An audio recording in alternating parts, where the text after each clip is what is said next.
Well, Mack's going to go first. Mack has a long-standing excitement of being in my office, and by that I mean literally his office is right across the bullpen area. We found out about him last year. He had a nice fast start. Got a chance. His SC1 was his fast start, right? So manager forced him to come to a conference and said, "What the hell is this?" I'm sure you said, "Oh, I can't wait. It's awesome." Thought of being around with other young people and hearing old people tell you stuff, right? It is what it is. Okay, fantastic. Thank you. I appreciate you not complimenting me when I gave you that chance. It was fun though. Well, I thank you. But I will say this, to throw Mack under the bus quite dramatically, we had one of our SC2 kickoff conferences, and he basically full-blown challenged the great Chelsea Rodriguez. After the year before, Chelsea had sold $65,000 for the push. He goes, "I'm coming after you." Wait. That's not how that went. Again, we can remember however you want. So, and again, he goes, "And if you beat me, I will wear a dress." So Petunia here. I'm just kidding. But Mack actually did wear the dress and so forth. So what I'm going to do is I'm going to switch real quick. Hey, Blake, for the sake of video, I'm going to ask him some questions, and then I'm going to let you come up here and do your thing. Is that cool? All right. Okay, cool. All right. So switch over real quick. Hopefully you guys can hear me. Mack, by the way, you've had some really big pushes, obviously really great. Again, comparing anyone, to Chelsea, by the way, is very, very difficult. She's obviously a super rock star. We know that. But what got you excited about a push? And like, they don't even know about SC2 push, but what got you excited? Yeah. I mean, Brian kind of said it earlier when you guys are, you guys are still new, right? For a lot of you, this is your first summer, and that's fantastic. And so I remember for me, I came into this completely blind, right? Like my second week on the job was this conference, and I was like, cool. Sadly, it was over Zoom, which was kind of stunk. But, for me, like, they're like, "Congratulations, stand up, you won an award." And I'm like, "What are you talking about?" Like, I just, I started, but like I had a really good week. And so from that point, they were like, "Okay, we have limo night, we have everything." That was really the first opportunity I got to have the Vector experience, right? I got to meet John, I got to meet Brian, I got to meet Coyote if he's in here, but it is what it is. But that's when the excitement started to build, right? And I'm so competitive, I was just like, I can't not do my best. And so setting up big push weeks for me is always a competition. That's why, if you're in my office and you've heard me talk about push and talk about like SC1, like I get so motivated because I just want to beat everybody. Like, that's my biggest thing. And so that was my main excitement, So I know they don't know about prizes, but during your SC2 push, yes. it's like the most important 3 weeks Mm-hmm. or 2.5 weeks of the entire year. We give away a lot of prizes, and I don't mean like a first place, second place. I mean, you have a chance to win television trips. Like, there's a lot of stuff that we do to help motivate you with that little extra push to be able to go after it. Do you remember what you won last year? Yeah, I won AirPods and Ray-Bans. It was kind of cool. That's pretty cool. Yeah. Right? Especially because like my manager, I kept talking the whole time. Is like, if I hit a set up contest with him, like, "Oh, this week, if I sell this, I get Ray-Bans, right?" And he was like, "Sure." And I always felt like I always got real close and did. And I said, screw it, for push. Like, this is what I'm doing. And thank God that was where the actual prizes, and that's what I won. That's awesome. Yeah. When you think, if you're, again, flip the role, they're for summer in a lot of cases, absolutely. their first conference even, what would be some tips or advice that you would do if I was going to say, okay, so the push doesn't start for a while, obviously, but what things can they do now to get good at the job? Strategize. That would be my biggest thing. As a man, the cool thing for me is I was sitting right where you guys were a year ago, right? And now I'm like one of the youngest district managers that we have in, not only in Texoma, but in the region. And, your managers are here to help facilitate your success, right? Our biggest goal isn't to make you sell the most stuff or to make you win the prizes. Like, we're here to help you grow as a person. And so for us, sitting down and strategizing with you, I feel like is the biggest thing, right? For all of you, like as soon as you leave here and like you have a chance to sit down with your manager, working on your names list is number one, right?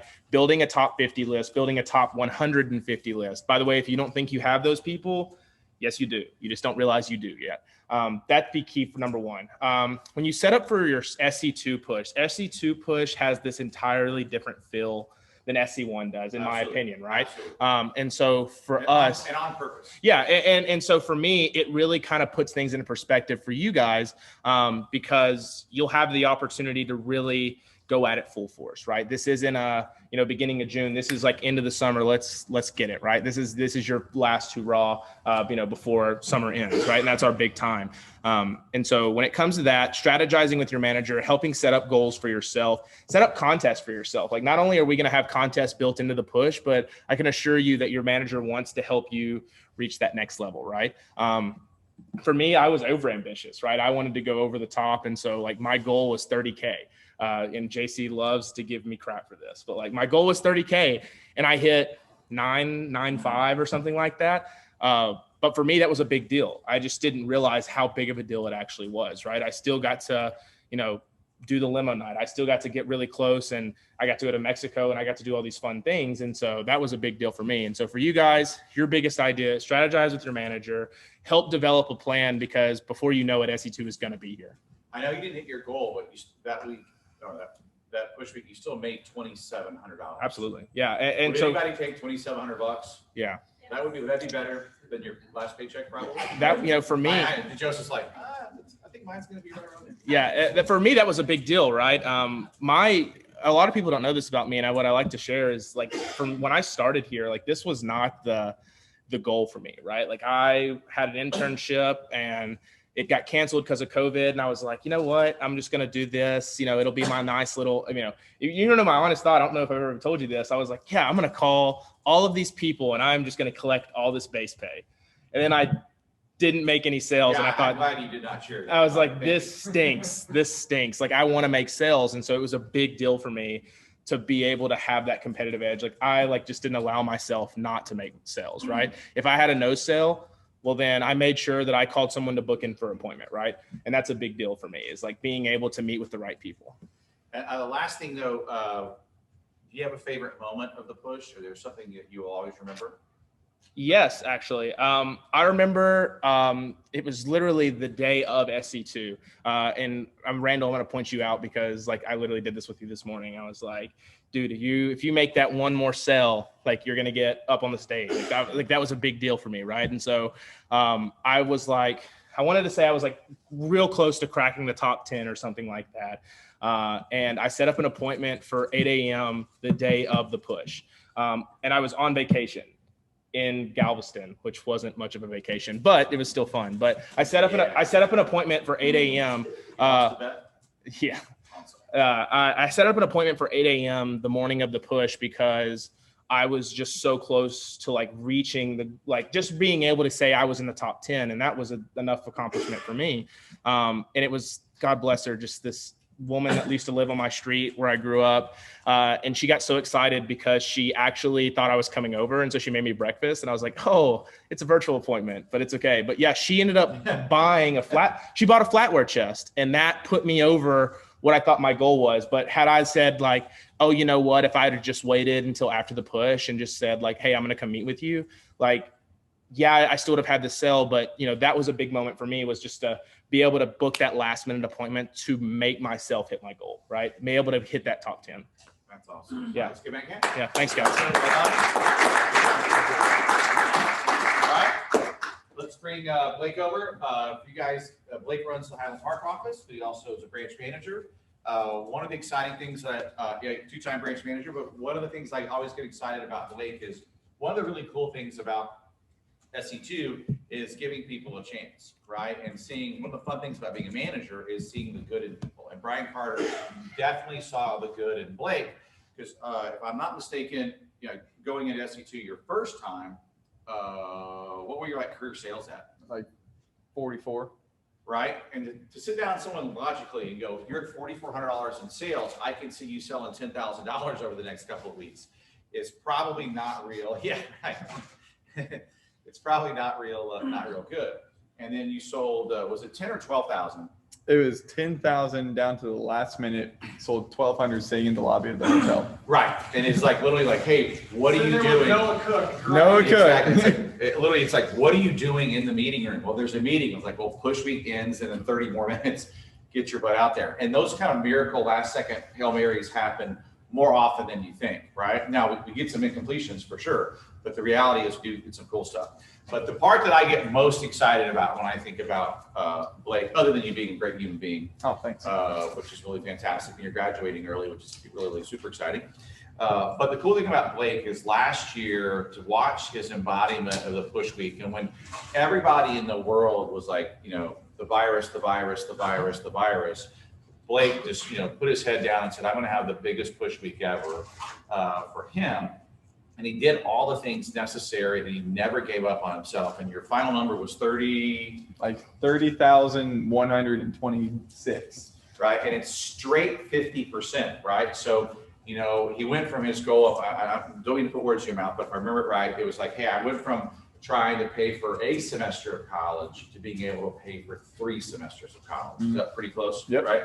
And again, Jacob we were at a meeting or whatever. And Jacob was like, dude, what was your 1099? My 1099, you wanted to ask what number? Yeah. 43,000. So again, God bless Jacob, because Jacob was like, I think you're like, dude, I'm barely turned 18. I got 30-something thousand or whatever. And then he's like, yeah, that's 30,000 is great. He goes, yeah, mine was 43,000. And it's just like, Jake's like, God bless Jake, so sweet. He's just like, oh my God. He goes, that's so awesome. That's going to be this year. You know, and I got all pumped and excited. And I got all fired up and excited, you know, without question. So I know you kind of prepared a couple tips for them. Do you mind sharing them? Yeah.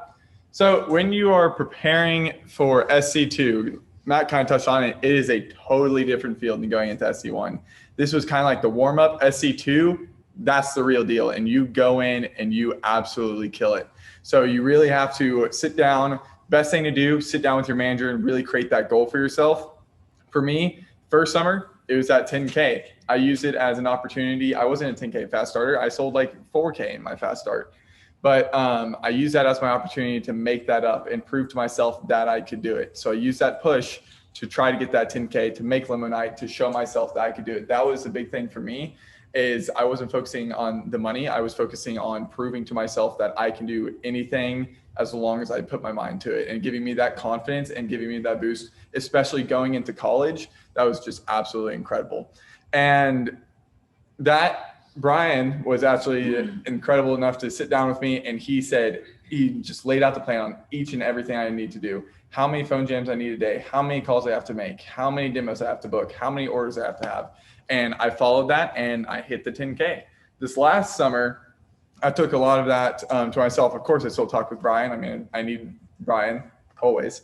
But I was able to, I knew by that time I had, you know, a year of data for my numbers and everything. So I knew the numbers I had and everything that I needed to do in order to hit my goal of 20K for the SC2 push. So I sat down, I booked each and every single thing. I knew how many calls, how many demos, how many orders that I needed to do based on just all of my averages, all of the company averages, everything. And the entire time I did not look at my sales. I was not emotionally attached to it.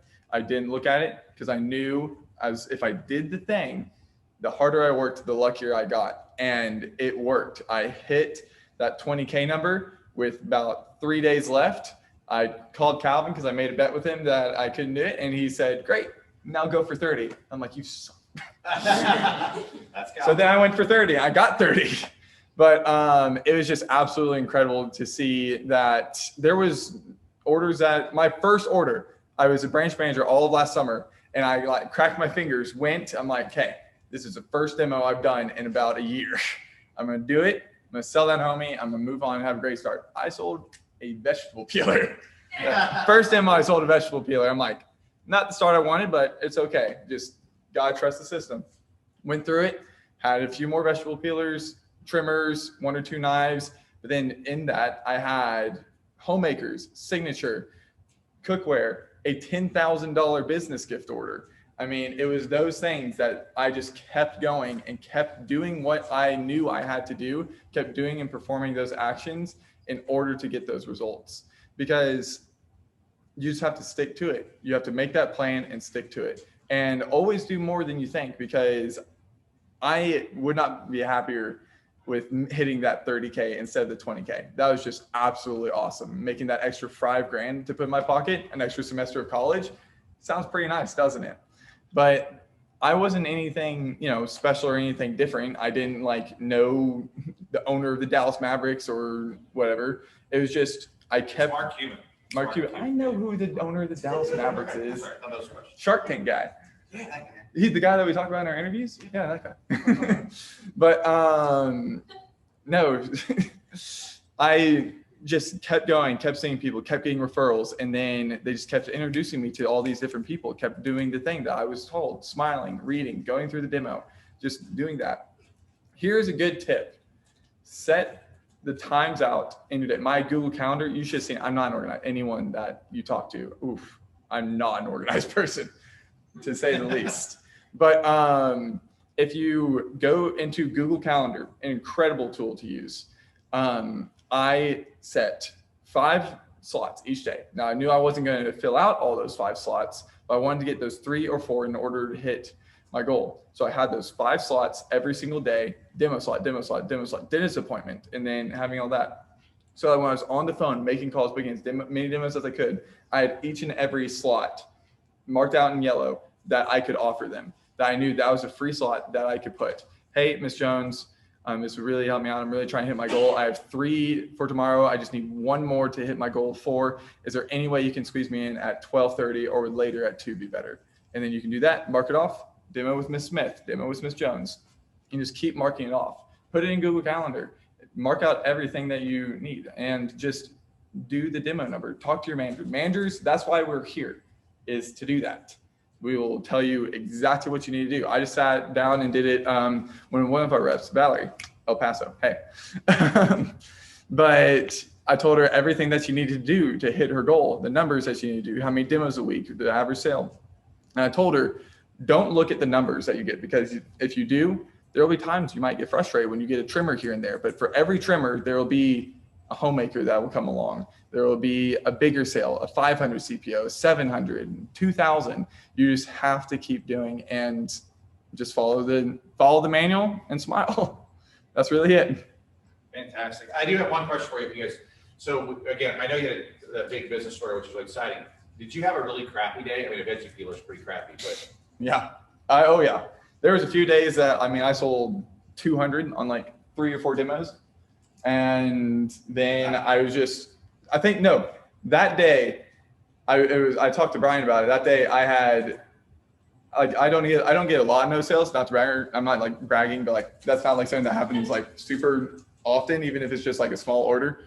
But I had 3 no sales that day. And I'm like, crap, it's coming to an end. I'm sitting here at 15. I'm 5K away from my goal, 4 days to go. I'm like, crap. And then I just get a call. I didn't even book the demo. Someone called me, said, hey, you did a demo for my sister. I would love to purchase some business gifts. And I did that in my car, like walking out of a no sale. I just sat there in my car. I'm like, yep, I can do all that. That's awesome. All right, fantastic. Let's give a big hand, by the way. I know we're really good at always bringing up the super positive stuff for the most part. So definitely it's good for you guys to know that some things don't always go right. So